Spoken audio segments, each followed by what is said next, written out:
Adam bak böyle sevgili biz ne istiyoruz? Biz ne istiyoruz? Biz yetim kızlar. Az cehennemi az olsun. Neyine de bəxtimizə şeyler. Bəxtimizin içine de cehennemi az olsun. Cehennem az mən yedirim. Cehennem ama hiç olmasa böyle bir oğlan olsun da bezdim dayı bezdim.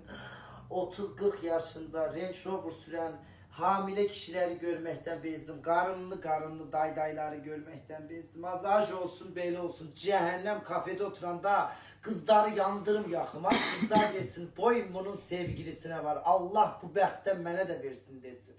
Ama bəxtimizə çıxan Akstafalı Orxan. Puh, puh, puh o bəxtə ki, bəxtə çıxan Akstafalı oğlan. Orxan, bəxtə çıxan Jesse, bəxtə çıxan ilahici.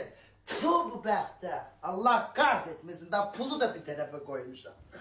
Hiç olmasa böyle bir sevgili çıksın. Ne olur az koluna girende desinler Allahu Ekber. Oy.